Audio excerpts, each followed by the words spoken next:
Welcome to the Unveiled Mind, guys. I'm so excited to have you here. We are so blessed to have the Democratic nominee hopeful for the 25th District of New York here with us, rattling cages, changing things, speaking for you. So I wanted to make sure that my listeners who scan the entire area actually of the 25th District get a chance to really hear the most amazing person in our world right now, in my opinion. So I'm so excited to enjoy and share space here with you guys right now with Robin Witt, who is just, again, amazing, fantastic, fabulous. And we're going to jump right in. So say hello, Robin, to all of our folks. Hello, everyone. Wow. I have to live up to an introduction like that. That's going to be a high bar, but I am equally taken with you, Jacquelyn, and I look forward to our conversation today. It's very exciting. I'm so excited. So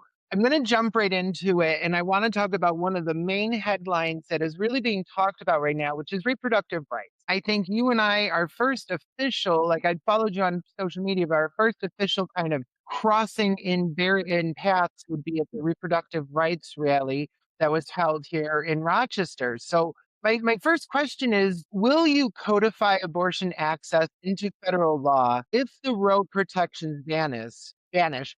And how would you counter anti-choice legislation from red states that are affecting New York? Oh my gosh, that's a great question, Jacquelyn, because I'm part of a network of local elected officials that spans the country.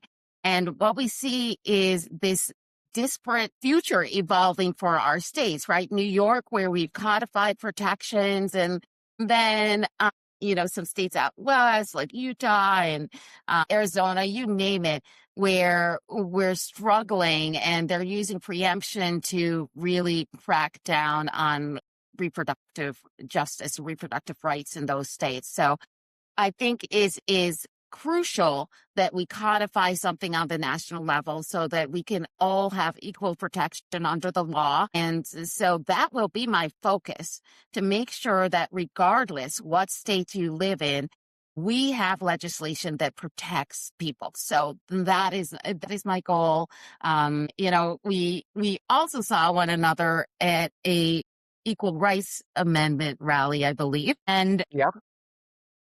I do think that that is part of this entire picture in terms of codifying people's human rights. Equal protection under the law is the key. It is the linchpin to ensuring that we do not have human rights rolled back. And so that is also a goal, like getting the Equal Rights Amendment codified, making sure that we codify the protections in Roe v. Wade for everyone across the country.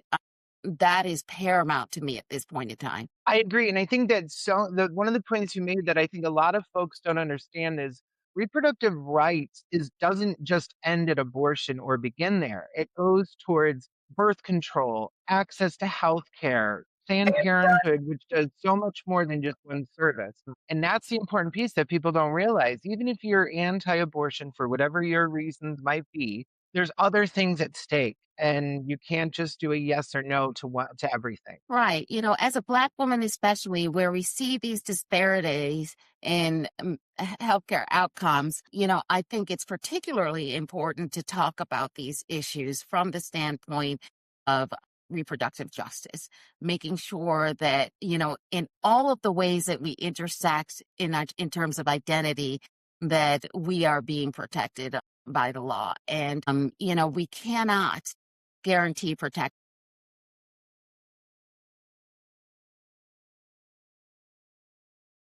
Exactly. Absolutely. 1000%.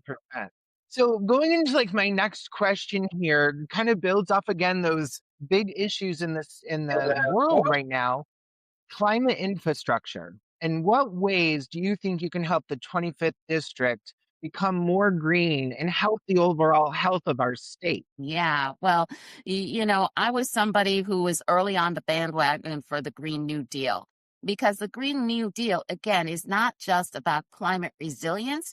It is about climate justice. It is about being reparative for those frontline communities that have been disproportionately impacted by the way we have built our communities. There are certain districts, the 25th congressional district in New York being one of them, where we have communities that have been affected by corporate pollution. The Flex neighborhood comes to mind, of course, where we need to make sure that those frontline communities who were most impacted by our negligence in terms of guaranteeing a safe climate for everyone are first to receive the benefits. One of the first planks of the Green New Deal is, of course, the Green New Deal for public housing. And that seeks to make investments in communities to make sure that they are building sustainably and with resilience, and making sure that the people, again, who were most directly impacted by the circumstances of corporate pollution and, quite frankly, racial segregation are going to benefit from our investments in climate sustainability. So, building public housing, making sure that that public housing is sustainable. We're talking about how RG&E right now is a huge factor and people can't afford their utility bills. Well, one of the reasons is that we are relying on fossil fuels, a fossil fuel infrastructure that is becoming increasingly unsustainable and expensive, as we continue to enter into these foreign conflicts, these wars for profiteering and corporate greed, propping up our fossil fuel infrastructure. We're seeing that, home heating prices are going up astronomically. So we need to make those investments in sustainable, clean energy so that, we are guaranteed a future. This is an existential crisis at this point. This is a matter of life and death. And especially in those communities where we've seen a disproportionate amount of pollution from corporate entities, those should be the communities that we focus on first. Absolutely. And that's it. And that's what people don't understand. Green energy, green power, again, just like everything, it affects everything. Housing, how we move through things, and profits need not to matter so much. So that kind of leads into a couple other questions that I have about this Mm, topic. Excuse me, mm, guys. mm, But this next question has two parts to it, and I'm going to read both parts because they might be the same answer for both. But watching Wegmans egg prices rise 120 while their profits also have jumped, should government bodies more aggressively investigate regional food monopolies for price gouging? And the second part of this question is, when you do get into office, which is going to happen, darn it, they successfully roll back the laws and regulations that have caused these prices to go up. How do we keep the spirit of free enterprise and hold companies responsible for dropping to reasonable prices, allowing companies to make a profit as they should, mhm. but also to benefit the society at large? Yeah, corporate price gouging is a reality, and I think we have to acknowledge it. One of the pieces of omnibus legislation that I am really focused on at this point is, put forward by the Congressional Progressive Caucus. It is called the New Affordability Agenda, and it Mhm. literally talks about every single area of affordability that we're struggling with right now. And one of those areas is groceries and food deserts and those monopolistic practices that we see by corporations like Wegmans, that has shut down every single store in the city with the exception of East Avenue, which tends to be a higher income part of the city, and neglected to make any investments in the rest of the community. So those areas, especially where we have some federal guidance in terms of how we address those food deserts and how we keep prices affordable, there's legislation for that.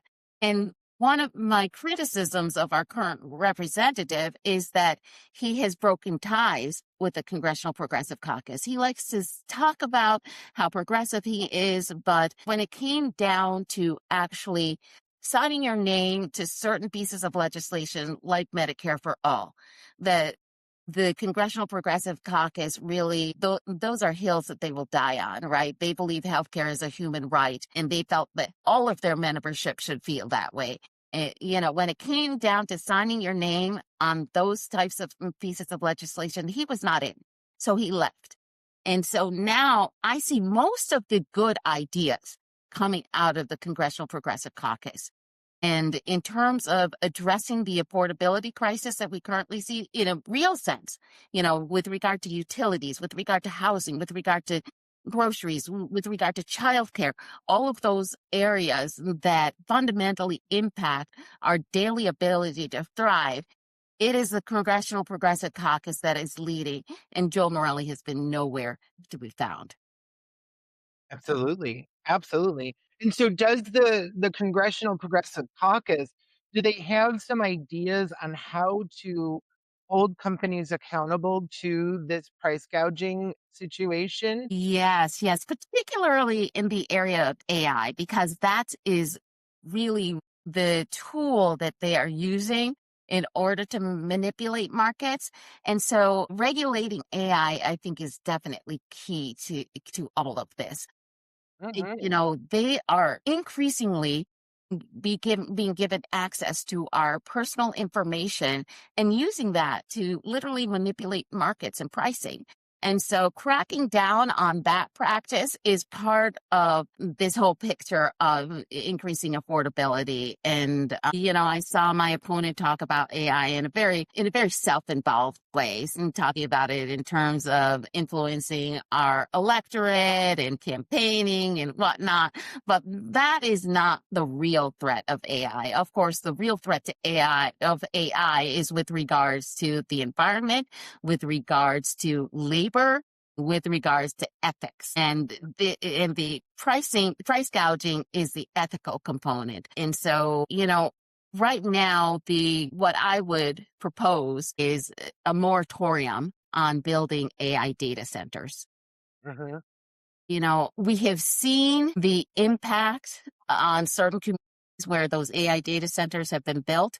They are a threat to the environment. They are, literally, we are in this Saudi Arabia of wind and water, with the Great Lakes, access to the Great Lakes, and we cannot put Mhm. that at risk, right? And so we need to make sure that our communities benefit from, access to water, access to wind, access to a clean environment. And, we shouldn't be competing with corporate AI data centers in order to achieve that.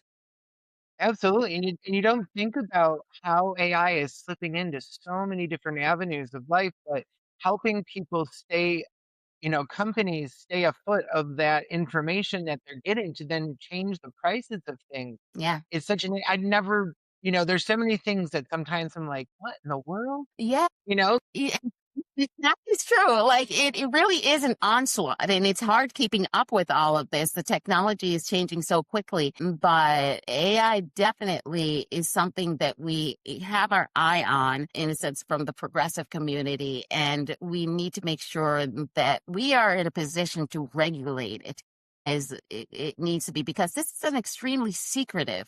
Historically, they have been extremely secretive, and not sharing algorithms and whatnot. And I understand that they consider that their proprietary information, but at the same time, we need to make sure that we're protecting people's personal information.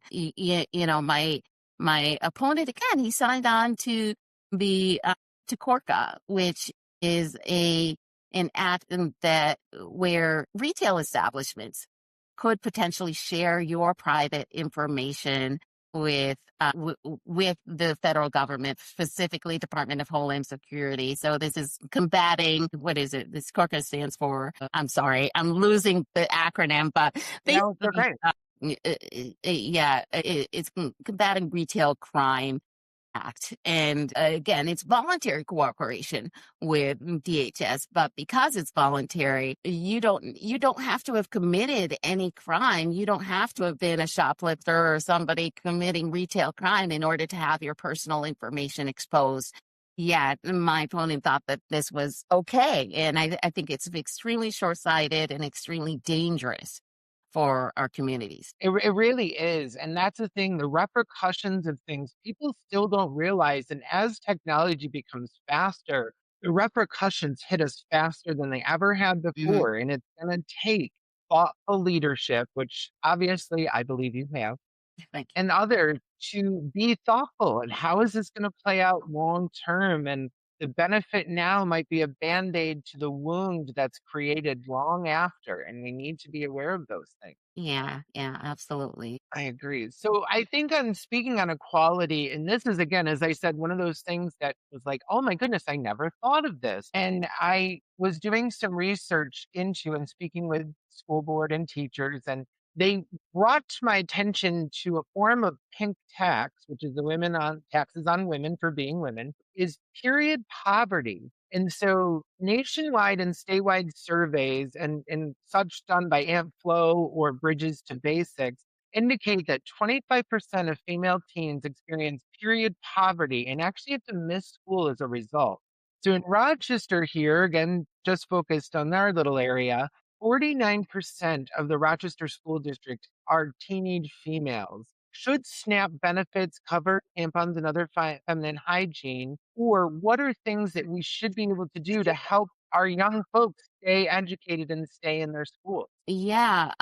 Again, that is an area where, again, that pink tax, where we don't really make the connection between the things that are covered and those that are not, but that is a gap in coverage. And I think that we should address it. SNAP benefits should definitely address, menstrual cycles and, assuring that ensuring that kids have everything that they need to be, ready to go to school. And one thing we don't talk about either, again, one of those health disparities is the fact that we see more cases of endometriosis. So Gotcha. endometriosis and those, that is more prevalent among women of color. And, in cases where we have people who are, bleeding more often and whatnot, menstrual cycles become a huge expense, when you're using the amount of material that, some people are using just because they have these lesions on their uterus and you need to address it. And, kids can have endometriosis as well and suffer from these lesions. And so again, it's just another area where we see disproportionalities, disparities, and we need to make sure that we are being equitable in terms of the resources that we provide on the state level. Absolutely, absolutely. And it's so important because it's again one of those things that you just said. It's not something we think about of the repercussions of a certain existence. And it's also another opportunity for a young person to become disenfranchised with the government and being involved. And then therefore we lose a possible force because they've been disenchanted because no, they're not going to help me anyways. And Yeah. so it's just another form of abuse that happens from Right. above, unfortunately. Yeah. And if we have the information, we should act on it. And that's the thing. And that's probably the most terrifying thing about this administration, the fact that they're trying to hide this information, trying to make sure that the CDCs are not looking at those disparities, that we're not using those differences in outcomes that are race based to target the communities that need the help. That's probably the most terrifying thing that's happening right now. Just, the disavowal of facts. Absolutely, absolutely. It really is. All right, so here is a meaty question, and it's meaty just because it also comes from my wheelhouse of addiction treatment. As all my listeners know, I am blessed to work at Villa of Hope as an addiction therapist. I've been in the addiction field for 25 years, and man, are we needing some help. So my question is, and this is a long one, so bear with me, and I can requote pieces of it. But no matter if it's opiate epidemic, the xylazine epidemic that's happening right now, 7-H epidemic, which is getting more and more, the need for mental health providers. How do we increase real solutions to help people facing the complexities of addiction treatment? We need facilities that can handle both addiction and mental health. Yes. And the second part of this speaks to the education question. How do we get more mental health practitioners going to school to come in and carry this load that has caused systemic compassion fatigue and really vicarious trauma in monumental ways? And this is affecting healthcare. I've seen probably in the last 8 years, especially as my work at Strong Hospital here, where I served on leadership in the psychiatry department, we were seeing our staff just burnt to a crisp as the world is burnt to a crisp. And the biggest thing is we need more help, Yeah. but even folks who are going into social work, as I'm working with interns and students, they're like, I'm not touching addiction. It's not happening. No, no, no. I don't want it. It's too much. That's too much. And it's like, yes, it is. It's absolutely too much. But we need you, please. And I've begged. I've gotten a couple and I've dragged them across. I'm like, you'd be great. I'm telling you, you're gonna be great. They're like, no, I want to work with kids. And I'm like, that's fine.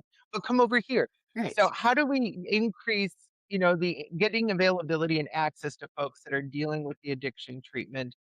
But then also, how can we get more people to go into school for this and see the importance of it? Yeah, and I know somebody who actually my daughter's boyfriend actually is in this field, got their undergraduate degree in social work and now works in addiction at Helios.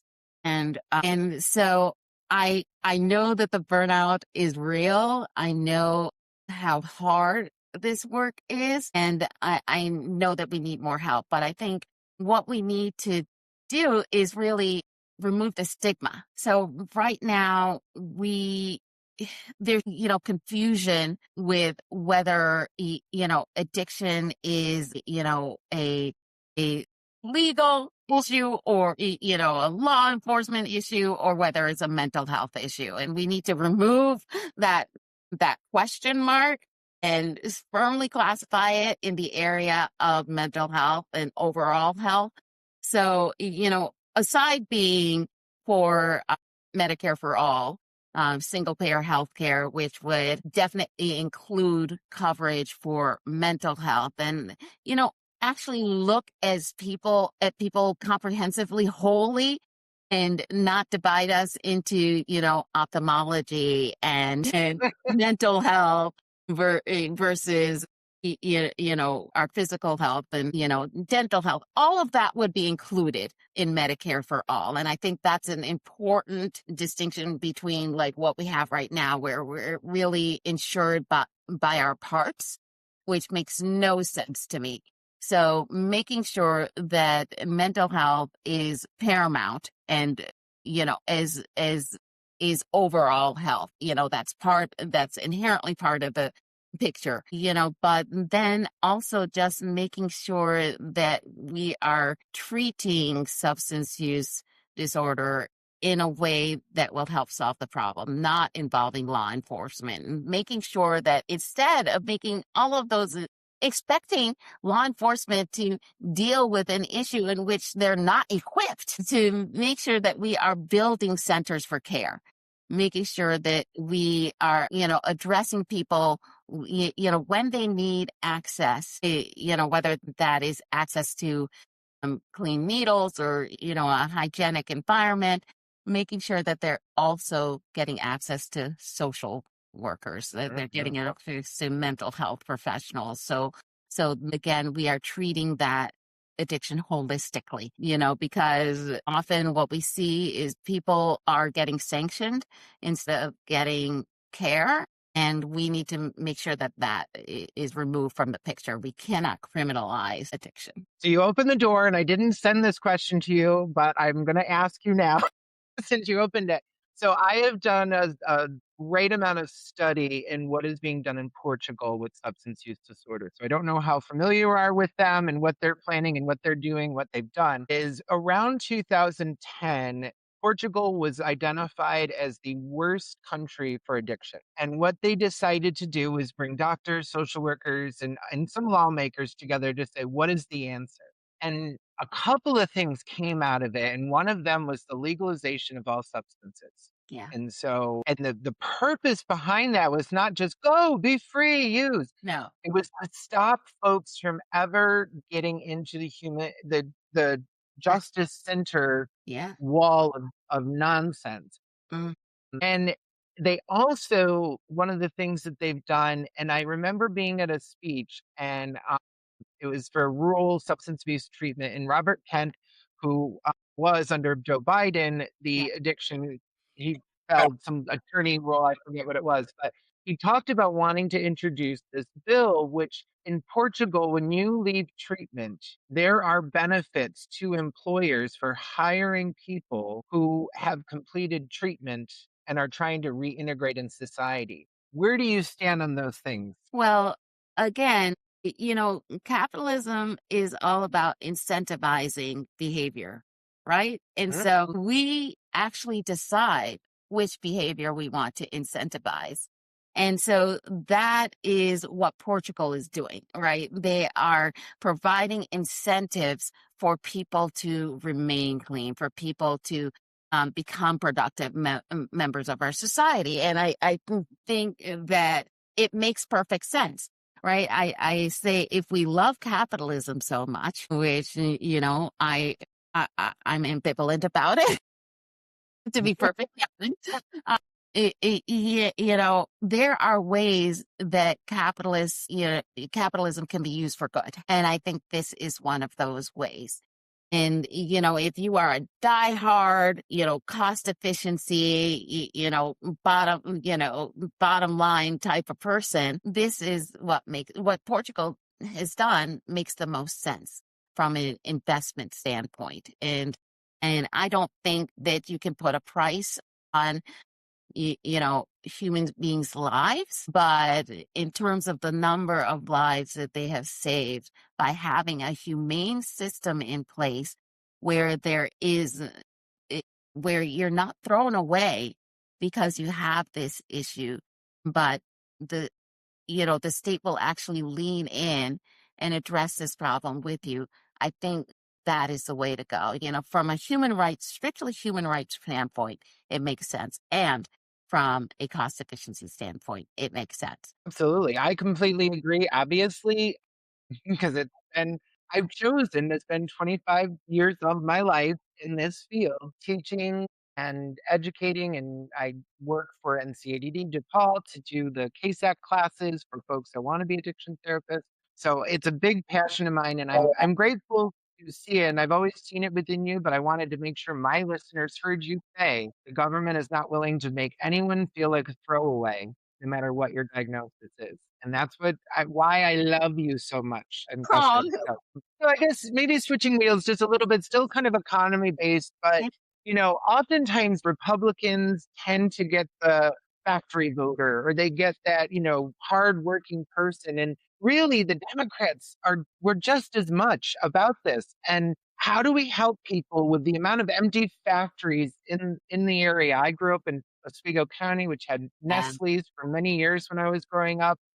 They left in right before the 2008 economic collapse. Nestle's pulled out of Fulton and moved everything to Brazil. So it devastated the area. And Rochester has its own, many of the 25th district, because it does encapsulate much more than just Rochester. How can you bring forth a green, but also an important, vital thing that allows employment for so many people and generational? I had families that worked in Nestle's for yeah. years. How do we bring that power back? Right. I think really investing in a green economy, that is what the Green New Deal is about. The New Mhm, Deal part is, of course, hearkening to FDR's New Deal agenda, which was all about economic invigoration, right? Creating jobs across the board.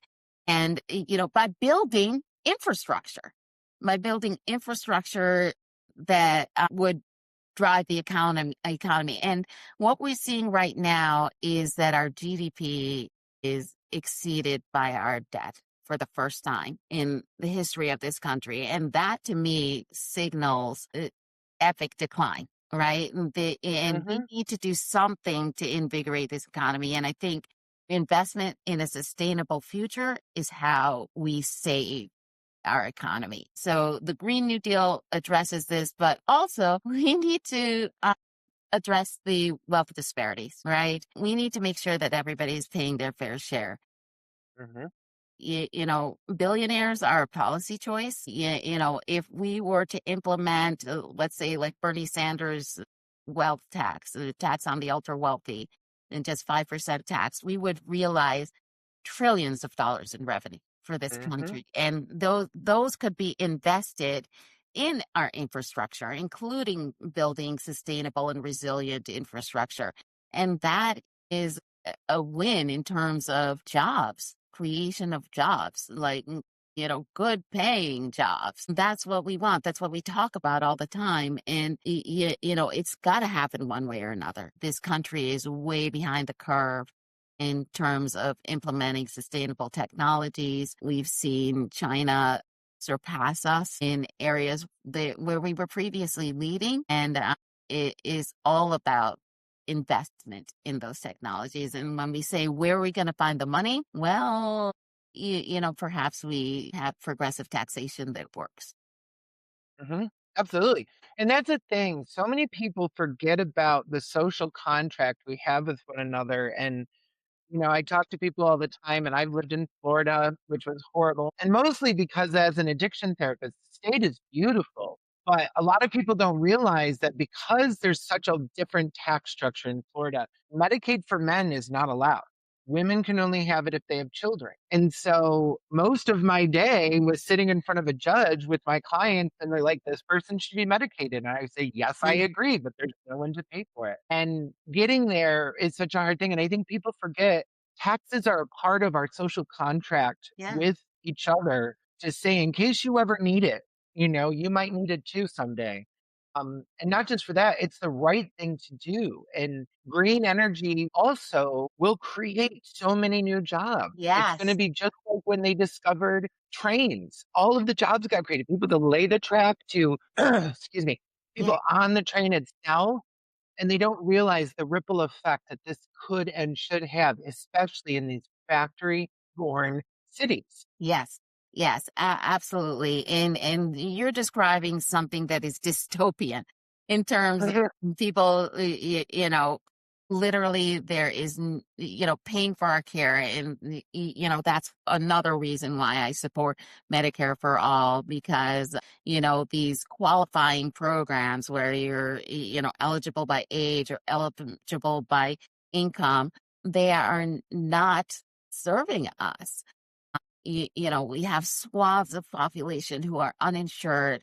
And, one of the statistics I cite is that, it's age 65, we see these spikes in cancer diagnoses. Well, why is that? Because people mhm, Medicare eligible, they finally stop deferring their doctor's visits, and unfortunately, they find out that they have cancer. And that is unconscionable to me. The fact that we are not, living as a society that views healthcare as a human right, and hopefully with this draconian cuts in the Obama era or the ACA, Medicaid, the subsidies, we will finally see people like waking up, because I think like people weren't aware what was going on in Florida, right? New York was a mhm, state that accepted the subsidies, and so people were being helped. But those states, the most of them southern states, that did not accept the subsidies, nobody knew that was happening. And so, now that the states that actually accepted the subsidies no longer have that, mhm. maybe that will prompt people to say, hey, we need to do something different. And I think it's a no brainer in terms of implementing Medicare for all. It's so important because access and preventative medicine is where it's at. Hmm. We know this. It saves exponential amounts of money, and I've been a part of many, especially with Excellus Blue Cross here locally, giving so much money to help end these practices. As a overseeing care management Hmm. here in the Binghamton to Buffalo area, I trained probably about 85 agencies that fell under that area for care management. And the Excellus said, we will give your participants $25 if they get these preventative Right. measures done. And Yeah. so it's things like that that help re-engage people in the healthcare system. So Yeah. And we're on the right track, and right. Robin for us, gosh darn it. Yeah. I mean, and I want to put numbers to it. Like, when we talk about the savings, I'm talking about hundreds of billions of dollars. Okay, Yep. this is not a small amount of money. We're talking about significant portion of our overall GDP. And that's and it speaks to, I say this, people are like, oh, it doesn't really help. I said Excellus made the decision to offer $25 a person, and that's not a lot. That is a ton of human Yeah, beings that were in healthcare right. care management. Yeah. They were willing to spend those millions of dollars to offset the cost of long term. So it's there whether you want to see it or not, which Yeah, is the whether you benefit. want to see it or not. And, I've heard talk about how, people who of lower income don't keep themselves as healthy. And that's why that affects our healthcare costs. I'm like, but what you don't realize, what you fail to realize is that we are paying for that. The Hmm. risk pools, whether, you're covered or not, they are the risk pools. And like those people who are covered are paying more because these people are uncovered. And so it just makes no sense whatsoever if you've actually studied this issue to have anybody left out because everybody is in terms of how they determine our rates. Right? And that's the same thing. Any business, and that's the thing that always drives me nuts is the most conservative, I want to save money. People tend to be oftentimes business owners who know how it works. You know how it works, and you're against this because it's going to. And it just makes my mind explode. And it's Yeah, easy answers that change is hard, I guess, at the end of the changes. day, and we need to get over that.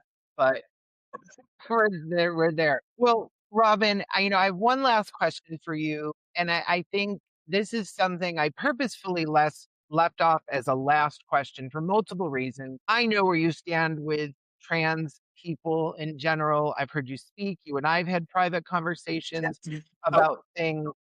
I My question to you is many people again know where you stand. I am a transgendered person and my entire life right now is a constantly thinking more and more about my own gender status than before. Before I had gender dysphoria and became aware of my gender dysphoria and things like that.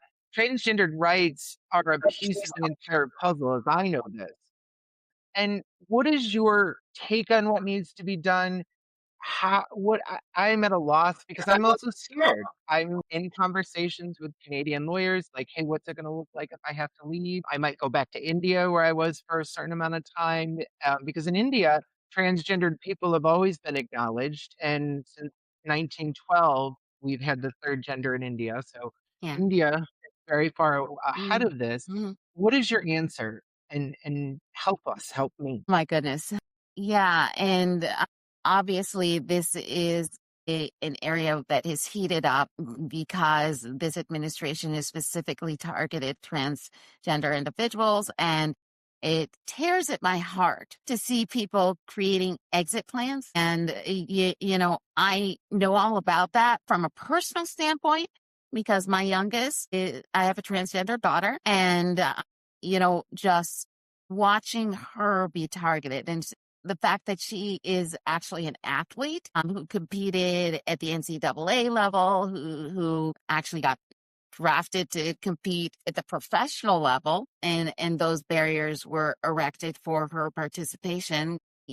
I know that there are trans bans right now, and banning people from participation in our society should be illegal, right?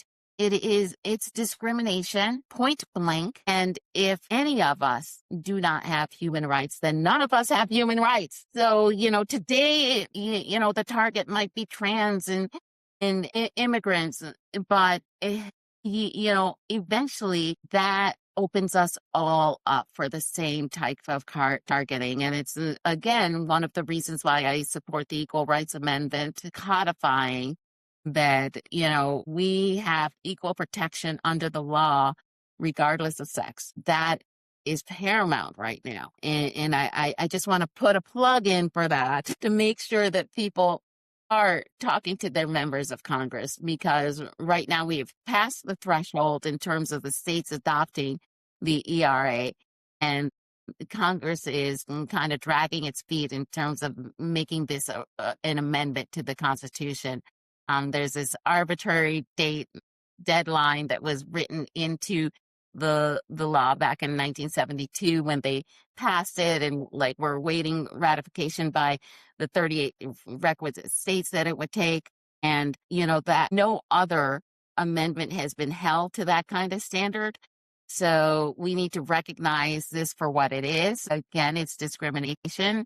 It is the patriarchy, and we need to fight it tooth and nail. So I am, a stalwart supporter of human rights for everyone, but especially since, our transgender community is being attacked right now, that is my focus to, making sure that our transgender community is safe and protected from the predations of this administration. That you can't executive order away someone's human rights, right? They are inalienable, right? And Mhm. so that's where I stand. And, I would think that all thinking, feeling human beings should feel the same. Right. And I agree. And I think that, people love to say, like, well, we have these rights, so we don't need any more attention. But we're seeing it. We're Yeah, seeing it. We're seeing it in real time, in live action. And it's terrifying. it is And it's terrifying. one of the reasons why I sucker fished myself onto your campaign. And I was like, nope, we need we need it. We need it. We need it. Yeah. And I'm just grateful because we need the beings of hope like you. Oh, We have to thank have you. them. They're necessary. This is the time I think we are in that it's gonna be one of those times that we have documentaries made about and discussions, and this is a learning point, and how we are, how we act, how we stand is going to be judged for generations to come. And Absolutely. gonna take Robin Wilt and others like Yeah. her standing up there at the most powerful seats and saying, "No, Yeah. stop, go back." Buck stops here. And Yeah, again, that's what we need. We need people who are unequivocally willing to stand up for the human rights of everyone. No mhm, exceptions. absolutely. 1,000%. Well, Robin, I cannot thank you enough for being on the show today, seeing you speak in person. I have enamored with your word usage and power and strength that comes forth. And for my listeners, no matter whether she directly affects you as part of the 25th district, it echoes out no matter where you are, and she stands for everyone. Speak, breathe, and find peace as best as you can. And one of the ways to do that is to go to robinforus.com. Look at all the amazing things that she's got going on. Something that came up in a meeting now, Rochester. A lot of young folks don't feel safe going out and maybe doing things. There's opportunities for you to do phone calls on Robin's behalf virtually, so you can be a part of things. Take part of these things, take part in civil action, donate if you can, donate your time if you can. Love needs to be felt again. I need to fall back in love with the United States, and Robin is one of those people doing it. So again, robinforus.com. Make sure you check it out. Go there, sponsor Facebook, Instagram, TikTok, all of the things that she's on. Give it a shout. And Robin, any final words for my listeners as we end up today's show? No, again, I would encourage everyone to get engaged. Just say that we have somebody who is 14 years old who is volunteering on our campaign. So Love. there's no barrier in terms of age. We want everyone involved, regardless whether you can vote, whether you can vote, you can be involved. And it really is, the power of the people that is going to win this. So hope to see everyone out. Absolutely. Next episode, guys, we're going to be talking about how to become more empathetic, 20 ways to dig deep into yourself and bring empathy back to the United States. I thank you guys for joining the Unveiled Mind. Until next time, stay unveiled.